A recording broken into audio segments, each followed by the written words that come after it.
In the dark shadows and in the white cold, fearlessly we search for knowledge new and old. We drink the strong spirits and read the ancient tomes. The order of the Abracast, we are the brave and bold. 2. My fellow citizens of the United States of America. I put the following work under your protection. It contains my opinions upon religion. You will do me the justice to remember that I have always strenuously supported the right of every man to his own opinion, however different that opinion might be to mine. He who denies another this right makes a slave of himself to his present opinion because he precludes himself the right of changing it. The most formidable weapon against errors of every kind is reason, and I have never used any other, and I trust that I never shall. Your affectionate friend and fellow citizen, Thomas Paine. This is the super brief but powerful introduction to the Age of Reason from 1794. So we got a good one tonight. The Abracast, occult, history, conspiracy, and violence. Giddy up!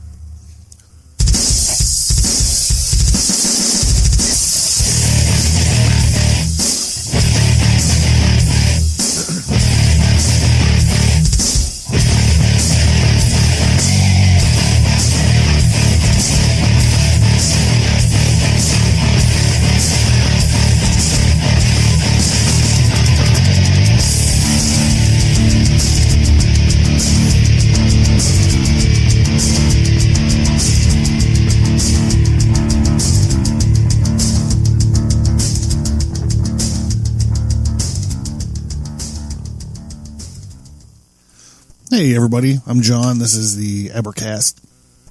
Listen to just those few short, simple, and wise lines by Thomas Paine. I'm going to do it again. It was so short, I want to do it again. Not the whole thing. You will do me the justice to remember that I have always strenuously supported the right to every man to his own opinion, however different that opinion might be to mine.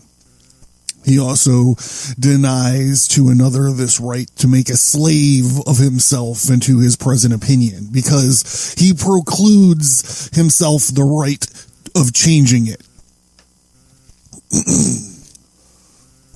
This line by Thomas Paine sort of throws a spotlight onto our current culture, doesn't it? This day and age.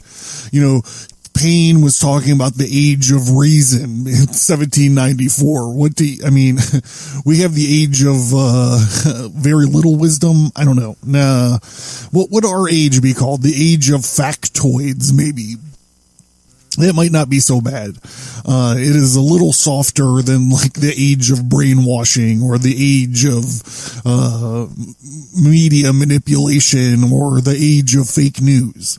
So I'll stick with the age of factoids, where people get their news, their current events, and their worldview in uncontextualized clickbait 3-minute videos on social media and 7-minute monologues on late night TV or Comedy Central, or, the 3-minute clips of those shows on YouTube the next day.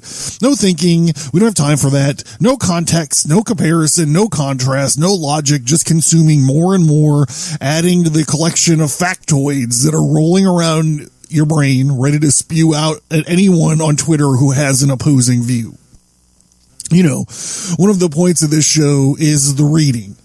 I always feel sad when I see the videos of people who can't name the last book they read, or name a book, or they can't name a movie based on a book. Reading is active, and just staring at your little screen is passive.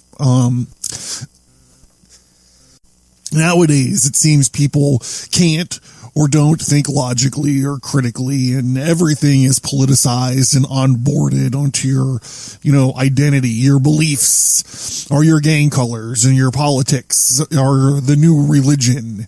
And you do not rock the boat. You must follow along. You must conform and obey. But to do that, you must maintain your colors, and you must pray to the new religion. The apple cart must not be overturned. We take refuge behind our block buttons and our safe spaces. I can honestly say that listening to two guys in a parking lot in Washington State one day in the 90s made me reevaluate my whole life and everything that I believed. Literally, this conversation allowed me to become the man that I am today. My whole life would have been radically different if not for these two guys in this parking lot in Washington State. My work, my books wouldn't exist, or they would be radically different. I would go to say that it would not even be recognizable to me. The podcast wouldn't be here.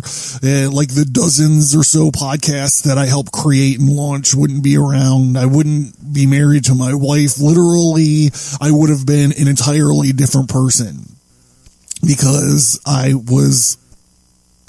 listened, and I was able to evaluate an opinion that was one opinion that was different from my own.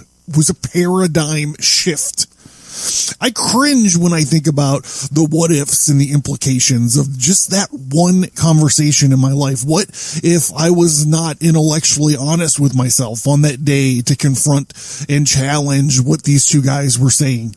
What if I was terrified by what these guys were saying and I just left, ran away from their words and ideas? What if instead of reasoning out what they were telling me, I instead went and I found 5 dudes who thought exactly like me? They were on my team. And then we swarmed these 2 other guys and we screamed them down and we yelled at them and we swung bike chains at them. What if, here's I guess the point. What if we were in a safe space and these 2 dudes weren't allowed to be talking about what they were talking about at all? I would have never gotten exposed to this.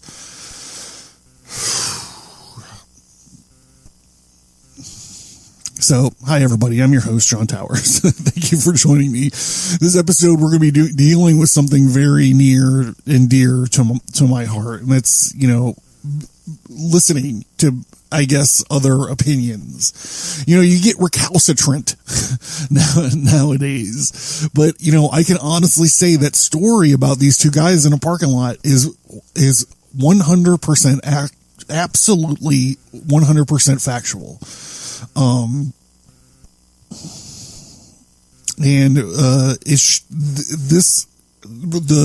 The power of reason. Philosophers will tell you this is what sets us apart from the animals, and we're running from it. We're running from debate and, let us reason together. It should be near and dear to fucking everybody.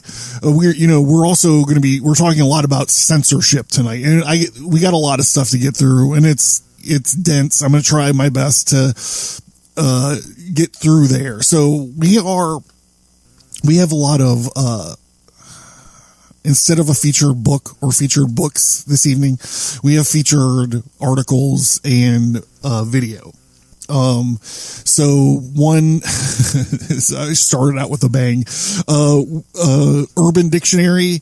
We have projectveritas.com. We have an article from Yellowhammer News. And we have something from the Daily Reckoning there towards the end. So if you're interested in this, all the links will be on the show notes. All right. So, yeah, all right. Well, we're right on time. Okay. So if we have a series of episodes coming up on media manipulation and stuff. We're revisiting that old topic. And I wanted to sort of springboard off into that by sort of spotlighting or focusing on something, I don't know, maybe some agenda that the media is currently pushing on us. I thought it'd be fun if we could sit down and unravel it in real time. So I was like, well, what are my options? What can we do? And I was thinking about climate change or Russia collusion or, what the hell is going on with these unicorns everywhere all of a sudden? Like every fucking commercial, these stupid fucking unicorns are everywhere. Of course, I know what the unicorn symbolism is all about, but all of these subjects are super divisive, right? Straight down party lines. Everyone has their own set of facts and so forth. And any one of them would be great to dig in a show. But the level of cognitive dissonance is very great. And I could sense people just clicking off the show while I was mentioning these topics or whatever. So I had to think of another route. And like a month or a month and a half, 2 months ago, the mask of a very real and very ignored issue started to slip. And it is this issue of techno-censorship. That's actually why I'm not on Patreon anymore. But we'll get to that later. More on that later. So let's get started, shall we? And if you're playing at home, this is when you must summon your vessel of the art. And you must adhere to the formula and make your weapon of mass distraction. And join me for a toast. Here you go, everybody. I don't recommend that you do this if you're listening at work or something.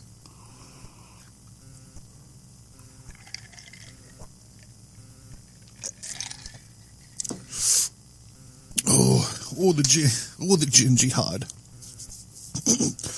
All right, so we're going to get into this thing. And at first, it's going to sound like one of those politic things, right? But I assure you, hang in there with me. We're going to cut through this left and right bullshit, I hope. And instead, we're going to look at the people who have had their rights of free speech taken away and the companies who took them away and why that is wrong. And in our social media driven world, why it should be terrifying to everybody. So I spend a lot of time saying we're going to wash the politics out of this. So wash the politics out of it. I don't know. Instead of saying liberal and conservative speech, instead of saying Republican or Democrat speech, I don't know. Let's just say Facebook censors individual users who post favorable things about Coke and promote users who post positive things about Pepsi. Is that ethical? Is that fair in the marketplace?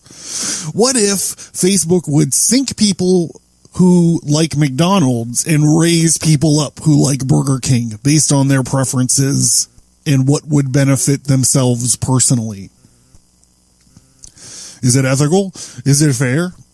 I don't know. These questions are for the philosophers, I suppose. What if Twitter shadow banned people for using a Captain Marvel hashtag, but promoted people that use a Shazam hashtag?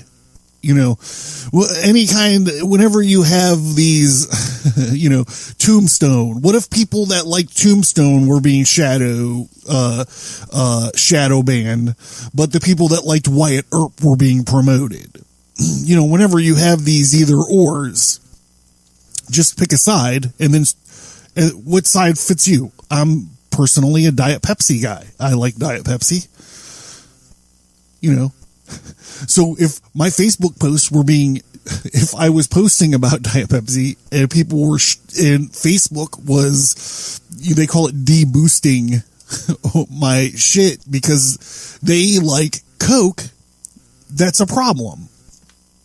And you're saying, why is that such a problem? Okay, I'm trying to wash the politics out of it, everybody. So over the last few months, a bunch of people, sure, you might call them all Pepsis, have been marginalized or deplatformed from Twitter, Google, Facebook, and Patreon. Patreon just kicked a bunch of people out. Like they're like fucking Jordan Peterson. They just fucking kicked him off. He was like their like sixth highest fucking like earning Patreon account. And they were just like, yep, go buy, fuck yourself. It was all because he made a video explaining why transgender pronouns are silly. Why the unicorn pronouns are silly. So these people have a point of view, they have something to say, and they're being stripped of their right to say it. You just have to hang in there with me for just a moment, because I can hear everyone going, NFL, those players were just exercising their right of free speech, towers, I'm sorry, John, towers. Those players were just exercising their freedom of speech by taking a knee against the white patriarchy. Okay. So here we go. This is actually going to get right into the crux of one of our big problems here that we're talking about. Just to briefly gloss over it, like a year or two, a bunch of these NFL players started out by one dude, one clown. He decided he was going to start taking a knee during the national anthem. Now, hold on. Whatever you think about this, just hang tight. Remember, we're talking about Coke and Pepsi. These NFL players are employees of the NFL or the teams that make up the NFL. Depends on how deep you want to get into this, right? The NFL has a brand, and they have to watch out for their market share. You know, if you recall when all this hoopla was going down, the NFL ratings were in a free fall. Now, the NFL told the players that they had to stand up or not come out of the locker room while the national anthem was being played. You know, which they had the right to do. They're maintaining or mandating a rule to their players / employees. It is like, if you work in a cubicle, if you work for cubicle company, you can't write whatever stupid bullshit you want on your cubicle company's email letterhead or email account and send it out while you're working. You know, you're a representative of the cubicle company brand, and they have the right to absolutely give you rules and policies and procedures to limit what you can and can't do while you are representing the cubicle company brand. Okay. So this is not the same thing as the government telling these doofuses that they can't take a knee. However, to complicate this matter, the NFL takes massive amounts of money from the government to promote the military and so forth. They call it paid displays of patriotism. And this has gone on for years. And this is not a secret. I mean, think Progress, Forbes, the Pittsburgh Post-Gazette, the Washington Post. I mean, everyone's done articles on this. It's fucking easy to find, okay? So even if against their own self-interest, the NFL didn't want to make the players stand up, did they or the teams have an ethical responsibility to make these players do so? They were taking money to promote patriotism. So since they were taking millions and millions of dollars to showcase all this patriotism, would they have an obligation to manage what these players were doing? I don't know. What do you think? Again, these questions are for the philosophers. I'm just asking them.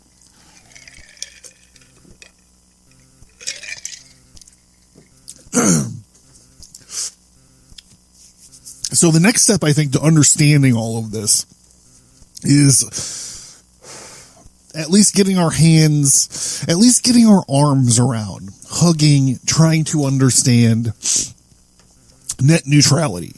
Okay, so this is a big, complicated mess of a topic with tons of theories and principles and garbage, and basically it's the idea that the internet should be treated, everyone on the internet should be treated equally. Like the service that you get provided should be equal. But once the politicians, the corporations, the academics, the policy wonks, you know, once all these people get through with all of this, it can literally mean anything. It can mean the total opposite. It could mean that the government should control the internet, which ironically is what all this, in this context, that's what all of this bullshit means. So January 14th, 2014, a DC Circuit Court ruled, rightly so, that the FCC had no authority to enforce net neutrality rules on internet service providers. On November, I'm simplifying all of this, by the way. So if you're finding all these articles and you're nitpicking me, I'm just sticking with the general broad strokes of all of this stuff. November 10th, 2014, President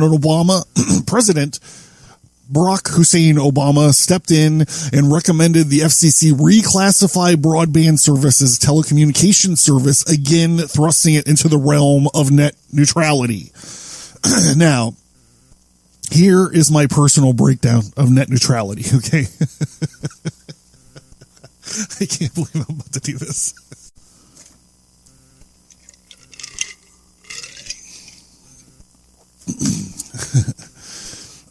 Okay. All right, here we go. I was introduced to the internet in like 1994. And I was at a group of friends' house. They were all going to college in Columbus, Ohio at the time. And they were showing me the internet. And of course, being red-blooded American males, they were showing me the novelty of internet pornography. And I was stunned. I was amazed even. It was wild. Downloading a blowjob picture would be like instantaneous. And it was like 1994, so it meant that it took it like 7 minutes, or seven minutes to download. It was this tiny, blurry, black and white picture, and over time, as it would be downloading, it would like get clearer and clearer and clearer, and it was eventually a blowjob picture, and it was amazing. So, fast forward, and the internet is everywhere. People have every piece of knowledge that man has ever written down or discovered or speculated upon in their fingertips 24 hours a day. Shopping, reading, radio, TV, recipes, literally every single corner of our lives are touched by and affected by the internet. Even jerking off. In 2015, you could punch up a website on your fucking like cell phone that can fit into your pocket, and boom, high def, I don't know, 4G, full color, hours long streaming blowjob videos in an instant, just like that. So you're like, what does this have to do with net neutrality?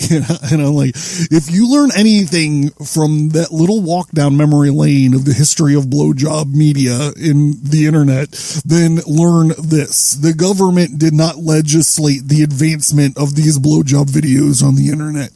The government did not mandate or regulate the advancement of these blowjob medias online. Do you know what did make this technology advance as fast as it did? It was the marketplace. It was supply and demand. So I rest my case about the need of government involvement on the internet. Okay. Blowjob videos don't lie, everybody. Like, they just don't. Towers, that is not a fair representation of net neutrality. So the folks out there who wanted net neutrality were afraid that these service providers would charge you some sort of usage plan because they controlled what they were calling it at the time, quote, the pipes, unquote. Like this little old granny that only uses the internet for coupons, I guess Groupons, I don't know, and to stay in touch with her loved ones should have to pay the same amount for her internet as, you know, the uber elite online millennial gamer Zoti with Ziz pink man bun and Ziz Corsair 1 i60 and his MSI Trident 3. Why should that granny pay less? We want internet equality. And what do we want? We want internet equality. And when do we want it? We want it now. Anyhow, net neutrality caused, you know, it's wildly predictable. It actually reduced or retarded internet speed in America, and then the great meme war was waged around the 2016 election. And this sounds ridiculous. It sounds ridiculous. but I need you to hang tight, because even though it does sound ridiculous, it becomes very important in a little while. It's very funny. This is very funny, but it is very serious, and we're going to see why. So this is Urban Dictionary, the Great Meme War. I'm going to try to do maybe... The Great Meme War took place from June 16th, 2015 to November 9th, 2016. And it was the internet, primarily social media, battle between supporters of Donald Trump and Hillary Clinton, Bernie Sanders, Gary, aka Aleppo Johnson, and Jill Stein. Attacks and battles took the form of arguments and memes and comment sections, threads, photos, videos, and more. And these memes were used to attack a candidate or, remember this, sway their supporters. The war also included heavy shitposting, spam, copy pastas, and dank memes. Remember that, dank memes. The war's front included Reddit, Instagram, iFunny, YouTube, the news and the media, and many others. The main conflict in the war was between Donald Trump and his allies, Hillary Clinton and the DNC, and the Republican Party. The casualties and losses include, for Trump and the allies, a lot of time. For Hillary Clinton and the DNC, the presidency, a few thousand emails, the states of Ohio, Michigan, Pennsylvania, Florida, Wisconsin, and a plate full of chicken nuggets. For the Republican Party, a few turtles, a guac bowl, and some rice. In the mainstream media, their remaining credibility. For Pepe, being mislabeled a hate symbol by Hillary Clinton in her campaign, and the Anti-Defamation League. So just try to fucking wrap your head around that, okay? His fucking shitty drawing of this frog became a hate label because it was on a meme against Hillary Clinton, and they said that it was a hate symbol. Trump's victory of the Great Meme War is credited by many as to be the power of KEK, K-E-K, means LOL. It's some World of Warcraft bullshit. I don't really understand it. Dude, I'm Gen X, bro. I'm Gen X. Many say he was memed into the White House. So I said this is silly. I said it was silly, and it is silly, but you're going to find out in just a few minutes. Not everybody was laughing, and some people took this meme shit very seriously. The Great Meme War of 2015 to 2016 was the greatest war to ever take place on the internet.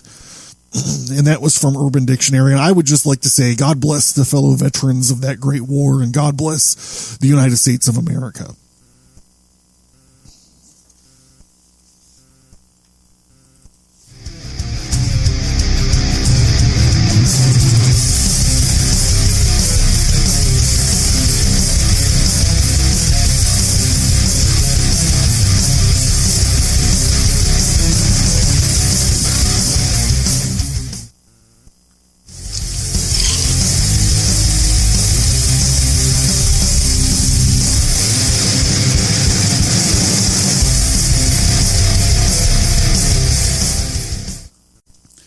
So in 2017, the net neutrality rules were rolled back and the internet became free again. Yay! The rollback happened June 11th, 2017. And by August 2018, the U.S. internet speed had gone from 12th to 6th fastest in the world.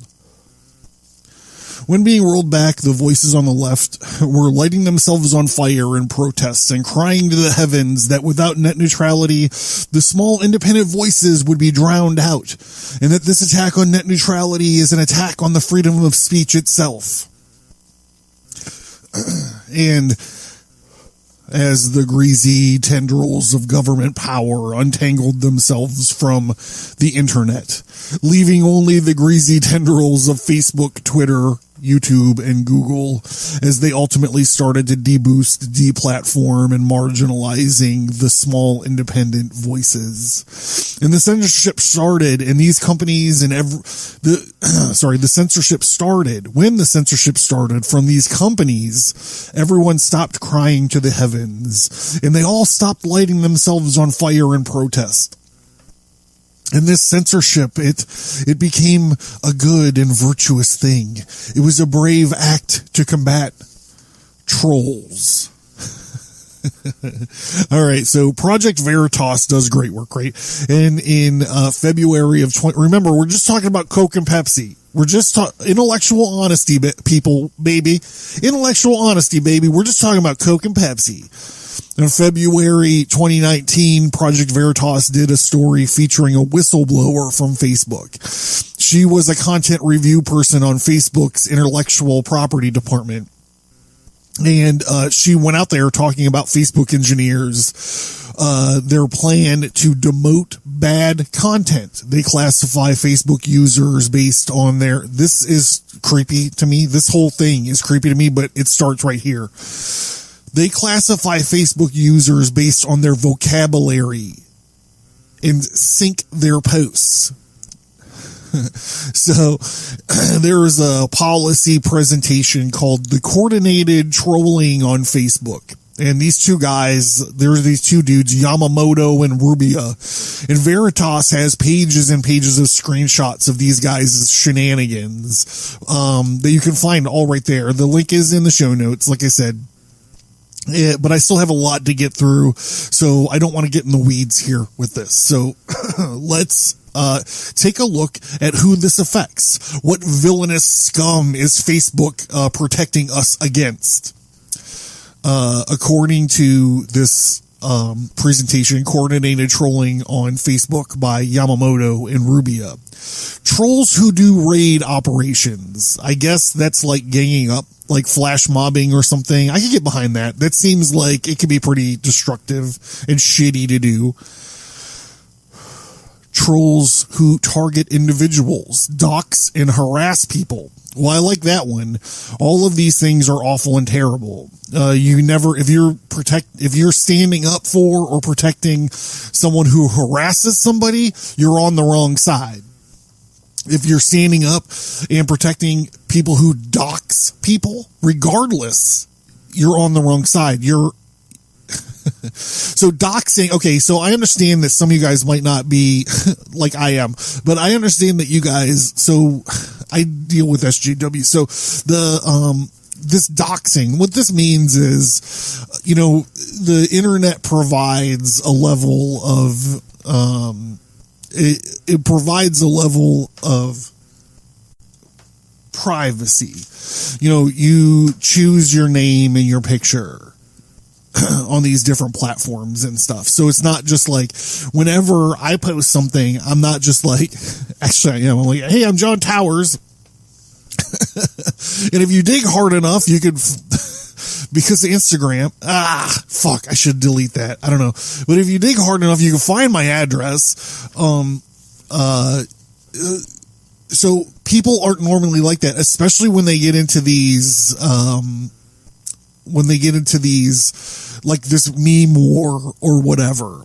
Like, it's common to have that space to separate your real life to your online persona or whatever. So doxing is when these super industrious and nosy SJWs are able to find out who you are, and they dox you. Dox is short for documenting. So they publish your document. They publish you. They're like, hey, this dude that's out here running his mouth about the border? Fuck him, because he's a racist. And his name is, XYZ, and he lives here. And this is where he works. And what you're doing is you're green lighting everybody. So then what will happen is, people will start calling the place you work, and people will start showing up at your home. And, it gets real fast. Like, someone doxed Tucker Carlson recently. People showed up at his fucking, a mob showed up at his fucking house. So, yes, you should get behind that. And you know what? The people that get doxxed and the people that get fucked over for getting doxxed, they're not right-wing they're not Pepsi trolls. It's the Coke trolls that are doing it. Pepsi trolls. Okay, all right. So people who dox people and people who harass people, obviously, you don't want, harass. Those are all terrible, and you should do whatever you can to not, to not stick up, not have people do that. So what's the next thing out of all of these? Ganging up, people who dox people, okay, trolls, people who make fake accounts. Great, I'm fine. That sounds like more of like a standards thing, but I'm good with that. Okay, so what's the next? Trolls who share toxic memes. So they lost me on this one. So you're putting meme people in with the same group as doxers and harassers. That seems like it's two things that don't go together. One of these things don't go together.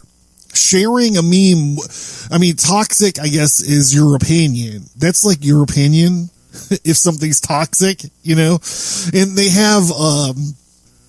they include memes in this presentation. Like I said, you could go to the Project Veritas article and video and look at it. But, one of the memes that they include was like, it's just a bunch of Muslim women with like wrecked faces because they got stoned for bullshit. And it was like, stop talking bad about the religion of peace or something like that. And you're just like, oh man, it's kind of like a powerful thing, right? So that is their thing of a toxic meme. I'm like, I don't know.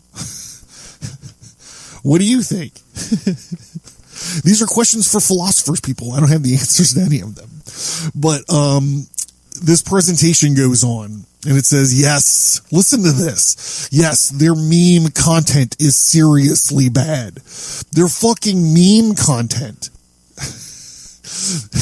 That's why when I was talking about the Great Meme War and I kept laughing and I was like, it's silly, but these fucking people take it seriously.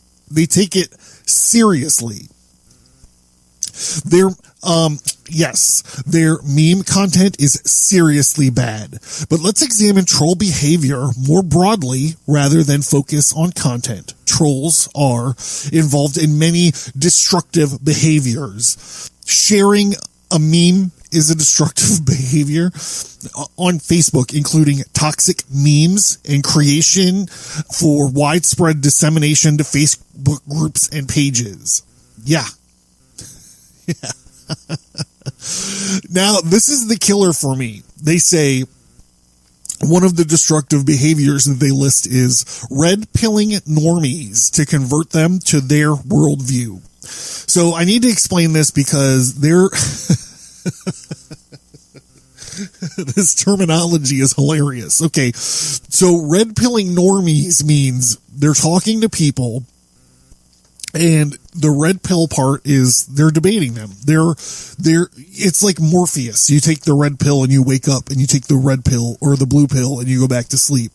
Red pill is the terminology for waking somebody up to their worldview. This is talking about debating somebody. This is talking about these two fucking dudes talking to me in a parking lot in Washington State. They red pilled me. He's saying that this is a destructive behavior. It's a destructive behavior, okay? You can't red pill normies to convert them to your worldview. You know why he uses this terminology? These two fucking dudes, they use this terminology because that's the only way they can make it not sound like, hey, you can't have a conversation with this person and sway them to your side. It fucking infuriates me. It just means debating someone with different views of yours. And what the fuck would Thomas Paine say about all of this? Okay, so I spent a little bit too much time on that. So we're just going to zoom right through some of this other stuff. Moving on to this article I found on Yellowhammer News. And Yellowhammer News is not like the Washington Times or Post or Review or the Gazette or whatever. But this article was very neat and concise, and it had like its footnotes or whatever. So I thought I would just use this instead of trying to reinvent the fucking wheel.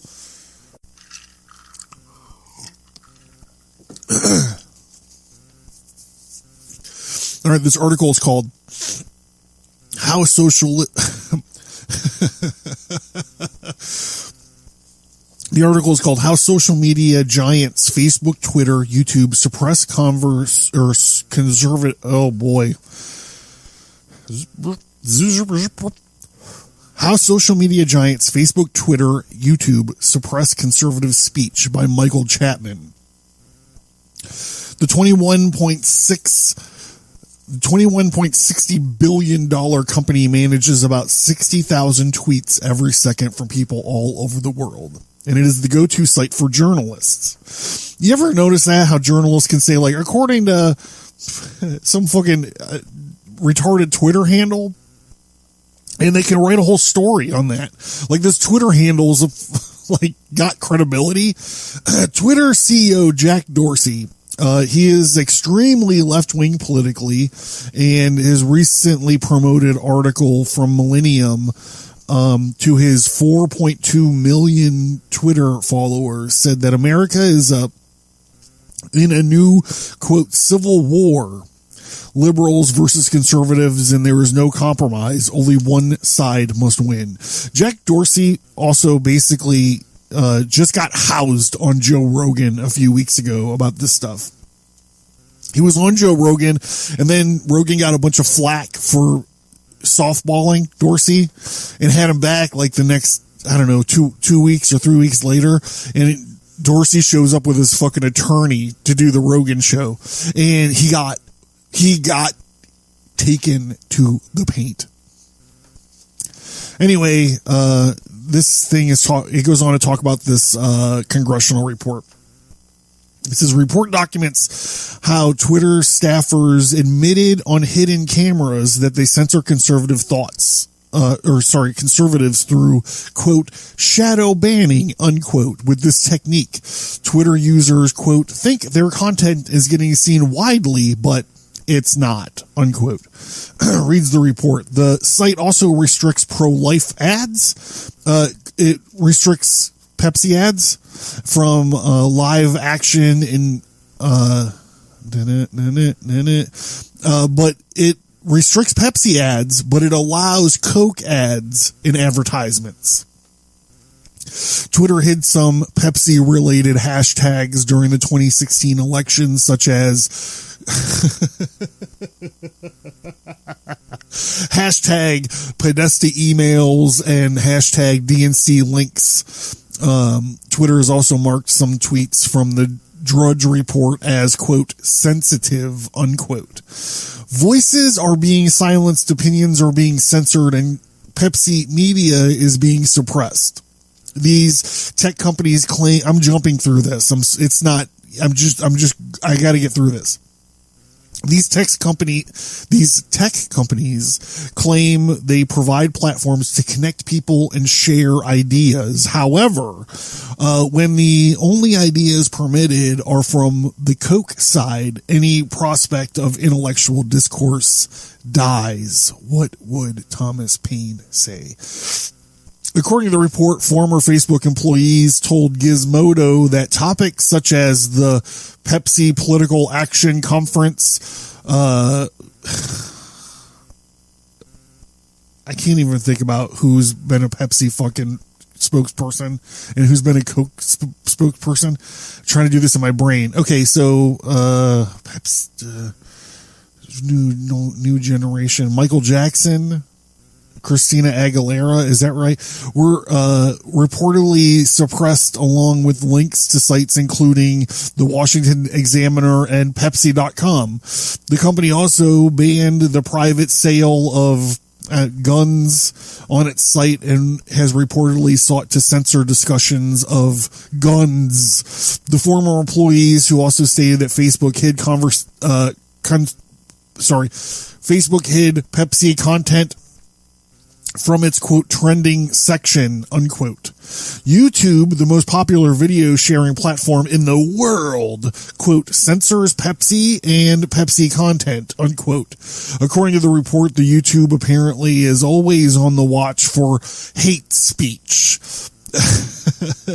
I want to see them. Are they deplatforming? Are they marginalizing this representative that's out there talking shit on Israel and the Jews all the time?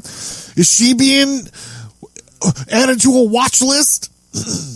That Iron Omar, and relies on anti-Pepsi SPLC as a trusted flagger. So this is the Southern Poverty Law Center, which is an extension of, you're gonna think I'm crazy, it's an extension of the CIA.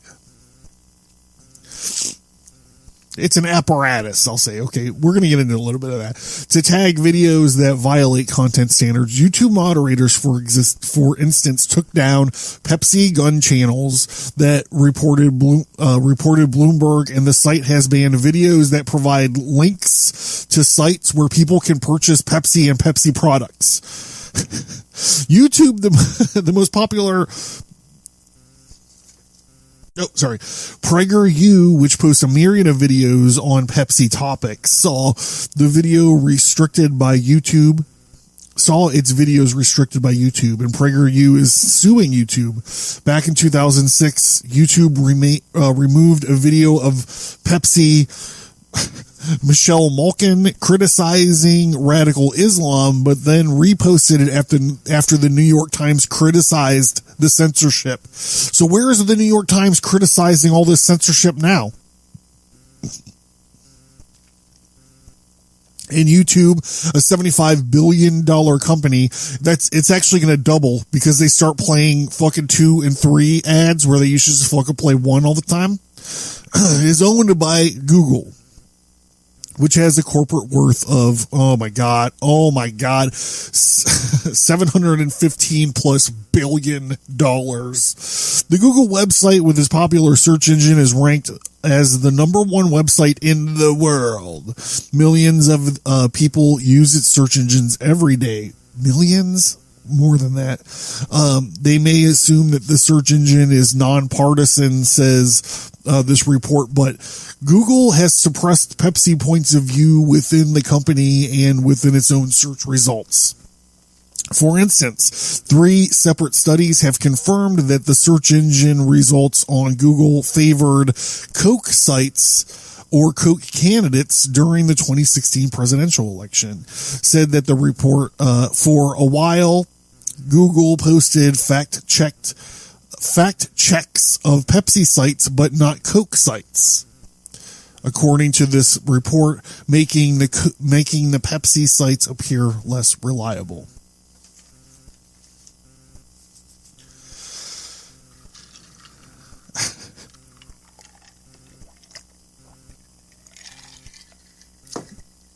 Okay, John. So what? This is not problematic. You said these are private companies. They are not the government censoring your speech. Okay. That's what you think. Now I want you to check this out, bros. 1998. Stanford grad Sergey Brin and Larry Page publish a paper describing their Google prototype developed with funding from the National Science Foundation, DARPA, and NSA. DARPA and NSA, that's government money, son.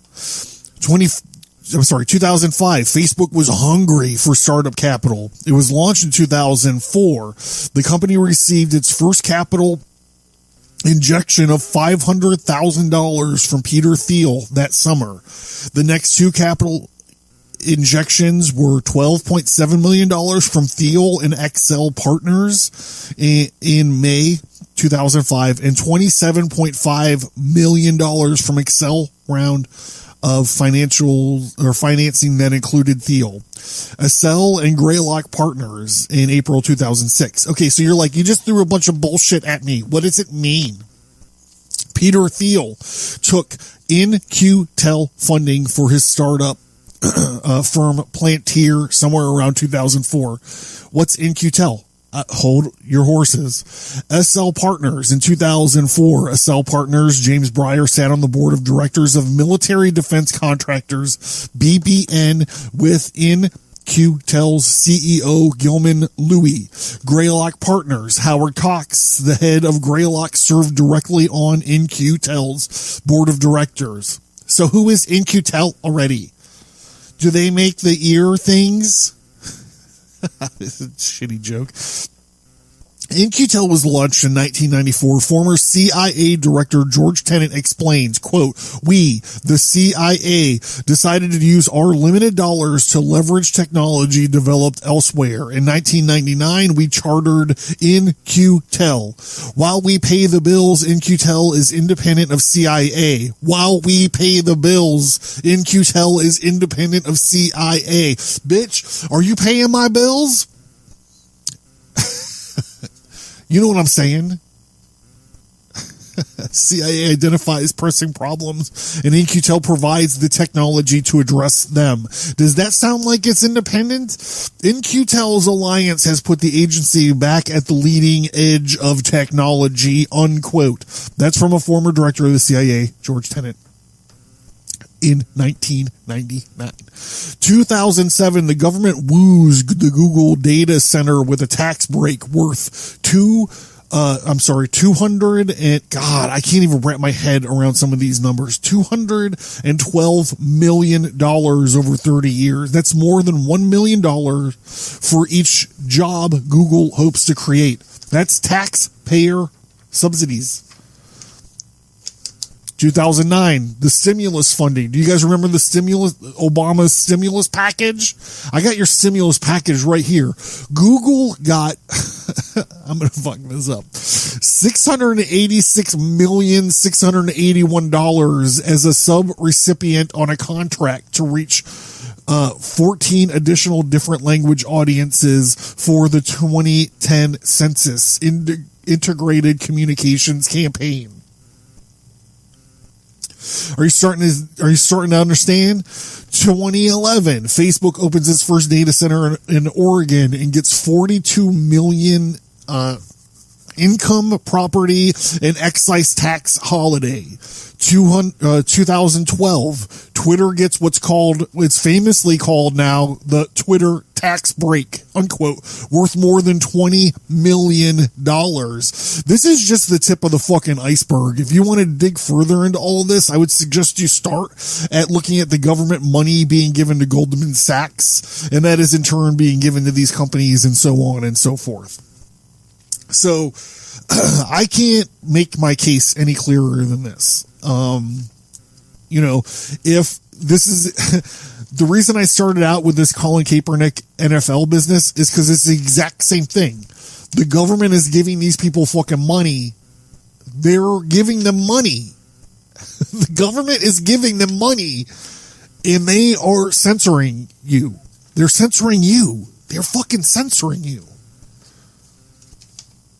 You are paying to get yourself censored.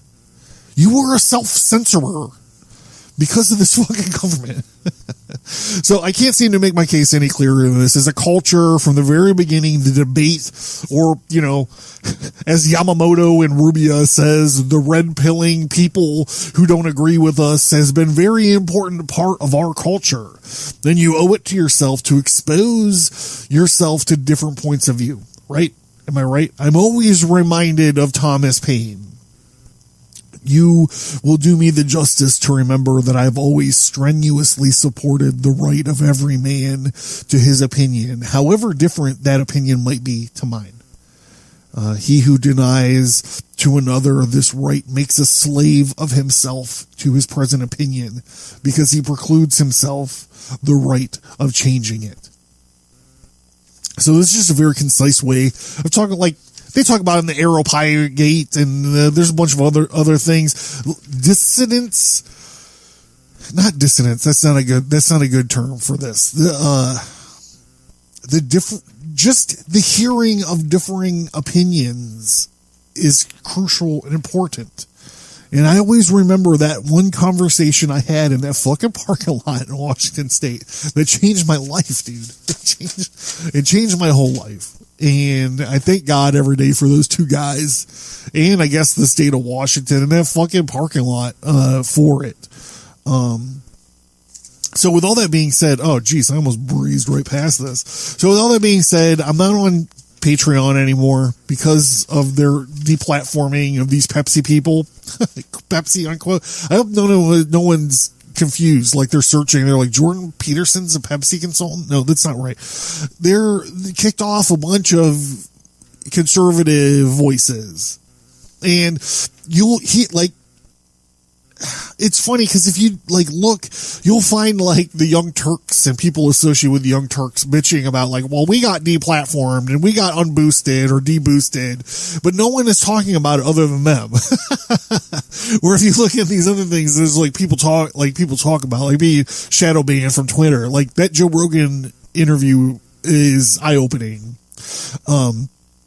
Anyhow, I moved over and I'm trying to do this thing on Subscribestar. Subscribestar.com/Abercast. It's Subscribestar is convenient, it's transparent, and it's free speech friendly funding platform. And you're just like, God, not another fucking platform. And I understand, dude, I do understand, but I do want to give it a shot. There are currently 3 tiers. There's the bonus visual content, which is the $1 tier.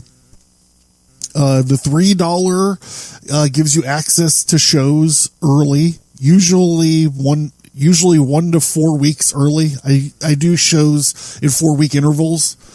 So if you're at the end of the month, you get the first show of next month 1 week early, the second show 2 weeks early, the third show 3 weeks early, so on and so forth. And you get them ad free. And on the $5 tier, you get monthly exclusive Subscribestar only shows. And I was able to take the stuff from Patreon and put it up there. So there's already like 15 hours of exclusive content on there for the $5 tier. So if you guys are looking to support, you're looking to throw some support the Abercast way, that is the best way to do it. I'm John Towers, and Charlie 28 out. What do you want to know? What the conversation in the parking lot was all about? Is that what you're waiting around for? I don't know. Hit me up on social media. Let me know if you want to know what it is. It's a good one. It is a good one. It's probably gotten better over over the like 30 years. It's probably gotten way better than it actually was. But I remember it very vividly. If you want to hear about it, hit me up. Maybe I'll tell you about it.